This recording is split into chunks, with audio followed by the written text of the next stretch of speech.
My father could have been a great comedian, but he didn't believe that that was possible for him. And so he made a conservative choice. Instead, he got a safe job as an accountant. And when I was 12 years old, he was let go from that safe job. And our family had to do whatever we could to survive. I learned many great lessons from my father, not the least of which was that you can fail at what you don't want. So you might as well take a chance on doing what you love. It's not the only thing he taught me, though. You know, I watched the effect of my father's love and humor and how it altered the world around me. And I thought, that's something to do. That's something worth my time. It wasn't long before I started acting up. You know, people would come over to the house and they'd be greeted by a 7-year-old throwing himself down a large flight of stairs. They would say, "What happened?" And I would say, "I don't know. Let's check the replay." I'd go back to the top of the stairs and come back down in slow motion.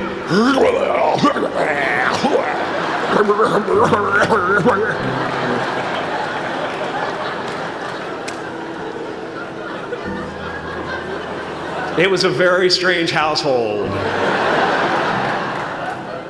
My father used to brag that I wasn't a ham, I was the whole pig. And he treated my talent as if it was his second chance. When I was about 28, after a decade as a professional comedian, I realized one night in LA that the purpose of my life had always been to free people from concern, just like my dad. And when I realized this, I dubbed my new devotion the Church of Freedom from Concern. The Church of FFC.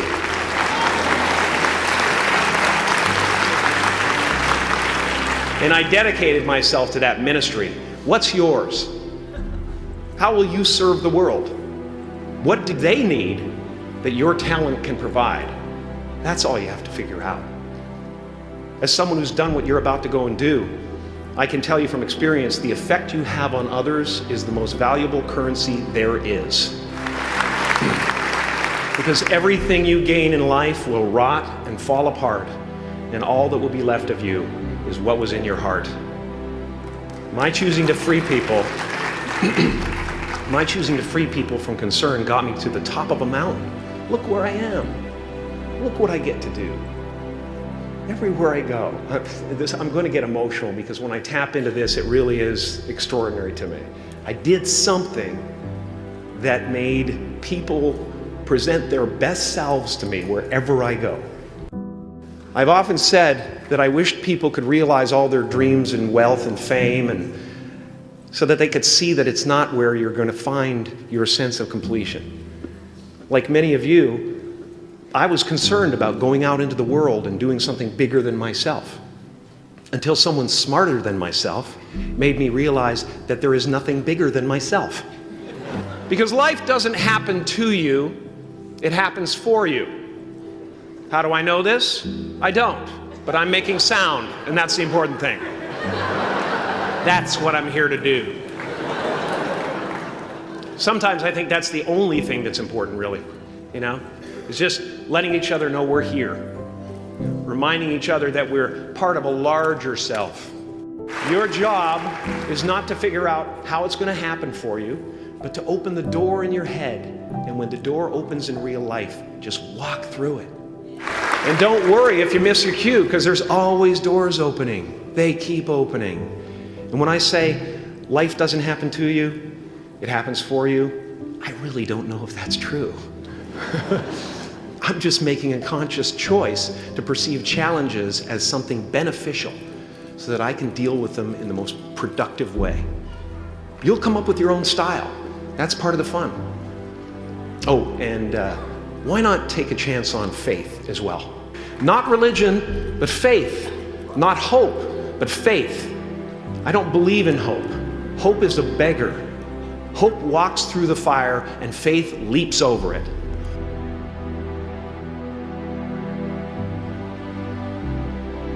I used to believe that who I was ended at the edge of my skin. That I had been given this little vehicle called a body from which to experience creation. And though I couldn't have asked for a sportier model, it was, after all, a loaner and would have to be returned. Then I learned that everything outside the vehicle was part of me too. And now I drive a convertible.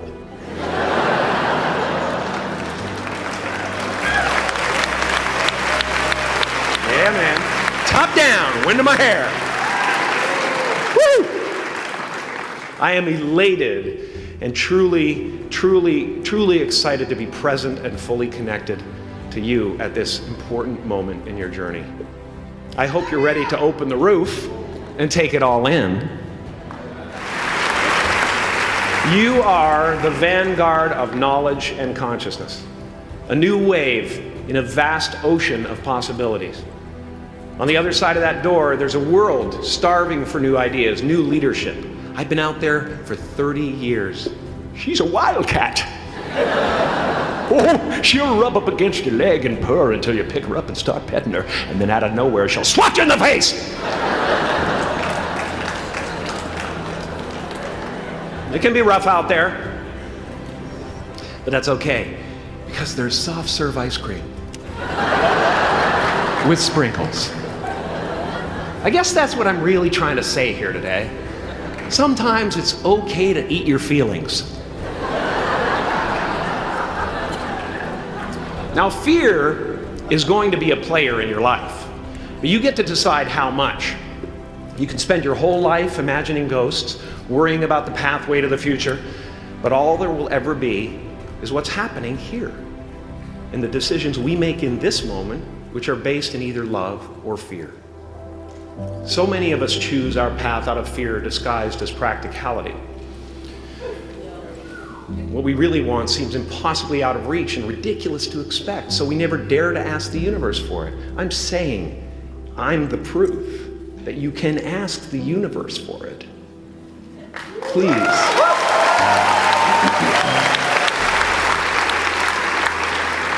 I am at the top of the mountain, and I was, and the only one I hadn't freed was myself, and that's when my search for identity deepened. I wondered who I'd be without my fame. Who would I be if I said things that people didn't want to hear? Or if I defied their expectations of me?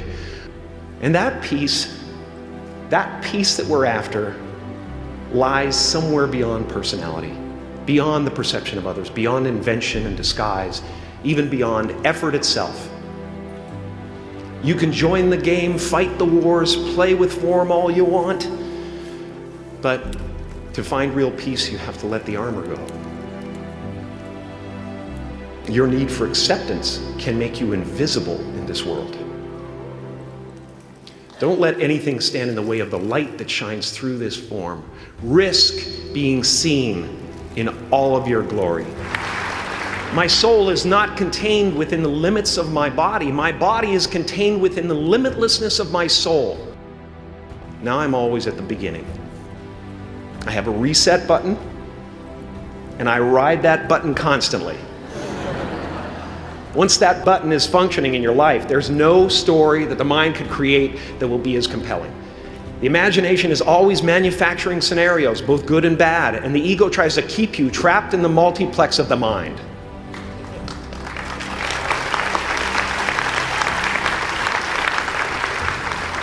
Our eyes are not viewers, they're also projectors that are running a second story over the picture that we see in front of us all the time. Fear is writing that script, and the working title is, I'll Never Be Enough. I had a substitute teacher from Ireland in the 2nd grade that told my class during morning prayer that when she wants something, anything at all, she prays for it and promises something in return, and she always gets what she wants. Well, I'm sitting at the back of the classroom, thinking, wow, my family can't afford a bike, So I went home and I prayed for one. And I promised I would recite the rosary every night in exchange. Broke that promise. But 2 weeks later, I got home from school to find a brand new Mustang bike with a banana seat and Easy Rider handlebars. Yeah. From fool to cool. My family informed me that I had won the bike in a raffle that a friend of mine had entered my name in without my knowledge whatsoever. So that type of thing has been happening to me ever since. As far as I can tell, it's just about letting the universe know what you want and working toward it while letting go of how it comes to pass. No matter what you gain, ego will not let you rest. It will tell you that you cannot stop until you've left an indelible mark on the earth, until you've achieved immortality. How tricky is this ego that it would tempt us with the promise of something we already possess? Relax and dream up a good life.